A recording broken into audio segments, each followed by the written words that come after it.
Let's go, people. Back by popular demand. It's your boys, the Barber, the Better. Here to bring you some more winners this week. This week, we got Baltimore going to LA, play the Chargers. Baltimore's favored -2.5. Over-under is 50.5. How you feel about this one, Comissh? I like Baltimore on this one, man. Like, you know what I mean? Big brother owns little brother. You know what I mean? Plus, I just think Lamar shows out in them primetime games. You know what I mean? That's like, facts. Facts. How many times you seen a big game and the next day, or everybody's talking about how bad Lamar looks? You know what I mean? That barely ever happens. You know what I mean? Never. He might lose the game, but it's never because of Lamar. I'm telling you, he gets. That's where he gets all them MVP votes in them games, the big games where everybody's watching. Plus, I just think that, you know, Baltimore's weakness is their pass defense, right? So they're gonna have. That means the Chargers got to throw. But that's the Chargers' weakness. The Chargers want to run the ball. They want to play good defense. They got the three-headed monsters with Gus Edwards, Dobbins. They want to keep running with them. So I think, you know what I mean, that John owns Jim. That's one check. I think Lamar shows out in prime time. That's another check. And I just think that, like I said, I think that Lamar's going to go off, and they're not going to be able to keep up with him. 2.5, they win by field goal. I'll take that all day. I agree with you, man. And again, it really just goes back to the history, man. John has beat Jim in almost all their matchups and in their biggest matchups, including the Super Bowl. So I just feel like it's going to be another one of those games. And to your point, that Chargers offense, you know, Justin Herbert could throw the rock. I just don't see them having the pieces for him to do as much as they're going to need to keep up with this high-powered Ravens offense. This Chargers defense is decent, but it's not like the one that they faced last week in Pittsburgh that was able to slow him down. And we know Lamar's history with Pittsburgh. It's just a bad matchup for him. So I think Lamar's going to come, show out on prime time as he usually does. He's probably going to be running all over the field. You know how he do. Hitting Mark Andrews with them passes.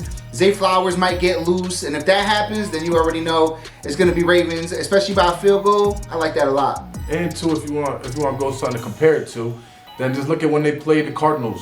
The difference is they were on the road, but I mean the Cardinals, it was like 17-15 was the game, I believe. Kyler Murray was a little bit contained, but Lamar better than Kyler, right? Everybody got to agree to that. So if that's just the difference and it's the same style, that's why I take Baltimore on this one. So how you think it's going to play out? What you thinking about the over/under? I could see a little bit where it gets out of control, but I think it's going to be more of an under game. Both teams' strengths is to run the ball, so if they both lean on that, again, unless Lamar starts chucking, I could see where Zay Flowers gets 2 touchdowns. He's throwing to Bateman, chucking them. You know what I mean? They got to pull out the stops. The brothers know each other. They got to do stuff that they don't usually do too. So that's how I see that. But the moment everybody's been waiting for, right? Right? The big bet jet play of the week. Let's go. The big parlay won't change your life, but it'll change your day. Let's go. All right, so for the Monday night big bet jet parlay, we got 4 legs plus 1101. First leg, we got Will Dissly over 39.5 receiving yards. This is Justin Herbert's favorite target by far.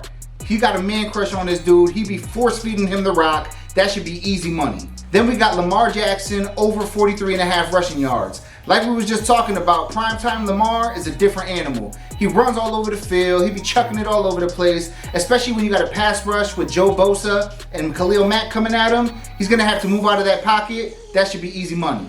Then we got Justin Herbert over 19.5 rushing yards. He's hit this in 3 out of his last 4 games, and now that his ankle is healed up, and with Jim Harbaugh as his coach, you know he loves to get his quarterback moving around. 20 yards rushing, easy money. And for the last leg, we got Ladd McConkey over 64.5 receiving yards. If they're going to try to keep up with the Baltimore offense, they're going to have to throw the ball. And outside of Will Dissly, McConkey has become his second favorite target. Lock that in, 4 legs plus 1101. $10 bring you home 110. 100 bring you home 1100. Lock it in. Let's get this money, baby. Let's go for the play of the day. Nice and simple. Baltimore -2.5, -118. Easy money. Lock it up. And again, the parlays, you know, they hit or miss, but I feel good about this one. So here we go. 3 legs plus 500. Easy money. First leg, Zay Flowers over 58.5 receiving yards. He gonna get that. Lamar, I haven't seen him in a while. Watch, they're gonna reconnect big this game. You'll see. Second leg, Will Dissly over 39.5 receiving yards. Again, you heard the Barber. We both on this one big. He's gonna get this. That's Justin Herbert's security blanket. Every time he's in trouble, Will Disley. Let's go. Third leg, J.K. Dobbins, over 65.5 rushing and receiving yards. He can catch a long reception, 30 yards easy, or he can just run the game. That's what they really want. One way or another, he's going to be involved in the offense. If he gets a receiving or rushing, 65.5 is easy. Those 3 legs, plus 500. Thank me tomorrow. Appreciate y'all for tuning in. Remember, if you want those daily plays, make sure to follow us on all social media platforms. Remember to like, comment, subscribe. Only gamble what you can afford to lose. Never chase your losses. And as always, thank me tomorrow.